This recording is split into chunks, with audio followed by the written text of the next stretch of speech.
Hello guys, स्वागत है आप सबका। तो आज हम बात करेंगे अदानी ग्रुप की, और ये बड़ी खबर निकल कर आ रही है कि US SEC says Modi government has not delivered bribery case summons to Adani group. और ये अभी अभी की खबर है, मतलब कि कल की। यहाँ पर अगर देखें तारीख जो है 11 अगस्त, लेकिन अमेरिका के अंदर जो है वो टाइम थोड़ा सा पीछे है, ये भी ना भूले। तो आज भले ही 12 अगस्त है, लेकिन ये जो है वहाँ पर जो है थोड़े टाइम पहले जो है तब सोमवार होगा।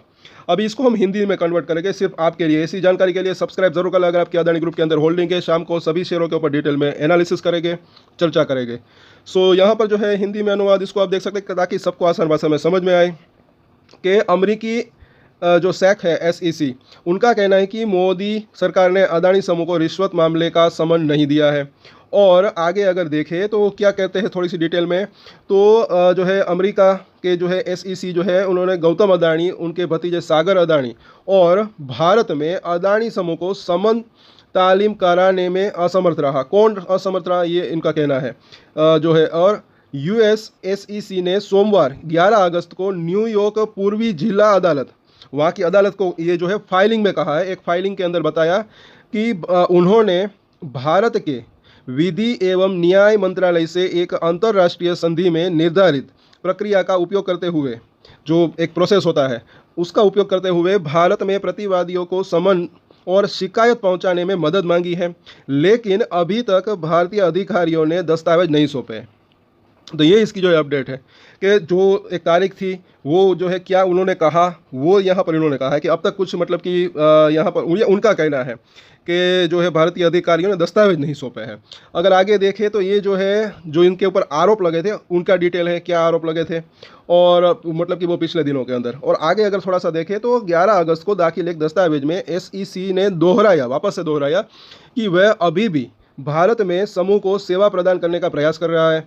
एसईसी ने मुकदमे के नोटिस और समन की तामील जो है उन तामील से छूट के अनुरोध, जिसमें शिकायत की जो है प्रक्रिया और प्रतियां भी शामिल है, प्रतिवादियों और उनके वकील को सीधे भेजे हैं। और एसईसी ने भारत के श्रम एवं रोजगार मंत्रालय से भी संपर्क किया है। तो एसईसी समझता है कि उन प्राधिकारियों ने अभी तक जो है तामील नहीं कराई है। उसने मामले में अपनी नवीनतम फाइलिंग में ये कहा है, नवीनतम यानी कि नई फाइलिंग में। देखिए, सबसे पहले तो जो है अब इस बात को समझते हैं। देखिए, मुझे ऐसा लग रहा है कि अब ये अभी समन भेज रहे हैं और कह रहे हैं कि ये भारतीय अधिकारी समन जो है पहुंचा नहीं रहा है। लेकिन देखिए, मुझे ऐसा लग रहा है कि अगर इनके पास कुछ सबूत है, प्रूफ है, तो वो मतलब कि साबित क्यों नहीं करते। वहाँ की जिला अदालत हो या फिर कोई भी हो, कुछ भी हो, या फिर यहाँ पर हो, सबूत अगर दे तो मतलब कि मुझे ऐसा लग रहा है कि कुछ मामला क्लियर हो सकता है। आई होप कि आप समझ पा रहे होंगे। और कई बार मैंने कहा है कि साबित प्रूफ क्या होता है उसके ऊपर डिपेंड करता है। शेयरों के ऊपर अगर प्रभाव की बात करें, असर की बात करें, क्या रह सकता है, तो मुझे ऐसा लग रहा है कि देखिए, साबित क्या होता है उसके ऊपर जो है उसको एक उसका मतलब कि इम्पैक्ट पड़ सकता है।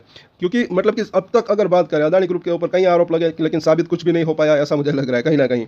तो अगर यूएस के पास ये जो एसईसी है, इसके पास अगर कुछ ऐसा है, प्रूफ है, साबित है, कुछ सबूत है, तो वो मतलब कि क्यों पेश क्यों नहीं करते, ये मेरा सवाल है। कि वो सिर्फ समन भेजते हैं कि यहाँ पर आओ या फिर इस तरीके से। लेकिन अगर मतलब कि यहाँ के अधिकारी पे हो सकता है कि उसी बात का वेट कर रहे हो कि यह अगर कुछ आपके पास अगर प्रूफ है, कुछ सबूत है, तो वो लाओ, तब हम समन जो है भेज सकते हैं, ऐसा मुझे लग रहा है कहीं ना कहीं। तो ये भी एक सोचने लायक बात है। लेकिन अब थोड़ा सा ये मामला जो है आगे बढ़ा है ऐसा लग रहा है, और जो ये केसेस होते हैं मुझे ऐसा लग रहा है कि उसके अंदर थोड़ा वक्त लग सकता है।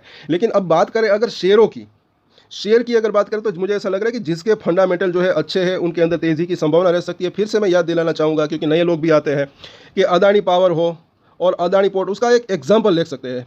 जब हिडनबर्ग की रिपोर्ट आई थी, उसके बाद जब मामला थोड़ा सा ठंडा पड़ा था, तब इन दोनों शेयर्स ने, आप चार्ट देख सकते हैं, नया हाई बना दिया था। न्यू हाई जो है उसने क्रिएट कर दिया था। तब केसेस चल रहा था, फिर भी न्यू हाई बनाया था, क्योंकि इन दोनों ने के अंदर जो है इसका क्या हुआ था, प्रॉफिट और रेवेन्यू बढ़ा था, बिजनेस के अंदर ग्रोथ आई थी, तो शेयर के अंदर भी तेजी आ गई थी, ऐसा मुझे लग रहा है। तो आगे भी कई ऐसे शेयर है, कई ऐसी कंपनियां हैं अदानी ग्रुप की, ऐसा मुझे लग रहा है, जिसके फंडामेंटल जो है वो अच्छे मुझे लग रहे हैं।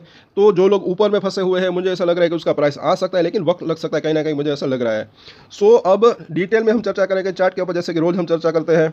और इस खबर का मुझे ऐसा लग रहा है कि कुछ ज़्यादा इंपैक्ट अभी तक नहीं पड़ सकता है, लेकिन हाँ, अगर कुछ इनको राहत मिल जाती है तो जो है एक पॉजिटिव इंपैक्ट पड़ने की संभावना रह सकती है। और आज की अगर बात करें मतलब कि ये 11 अगस्त की कल की अगर बात करें तो ये मामला थोड़ा सा गर्म हुआ है, तो ऐसा लग रहा है कि आगे भी कुछ अगर अपडेट आती है, अदानी ग्रुप का कुछ रिप्लाई आता है, तो उसके ऊपर भी हम जो है चर्चा करेंगे। सो तब तक के लिए अगर वीडियो अच्छा लगा तो लाइक शेयर एंड सब्सक्राइब जरूर कर लें हमारे चैनल को। और एक स्टैंडर्ड डिस्क्लेमर जो कि मैं हमेशा देता हूँ, आप कोई भी ट्रेड ले उससे पहले अपनी रिसर्च करें, अपने फाइनेंशियल एडवाइजर की सलाह लें, उसके बाद ही कोई डिसीजन ले, और डिसीजन ले तो उसकी जिम्मेदारी मेच्योरिटी के साथ खुद ही ले। ये वीडियो मैंने एजुकेशन पर्पस के लिए बनाई, मेरी तरफ से कोई भी बाय या सेल की रिकमेंडेशन नहीं है। Thank you.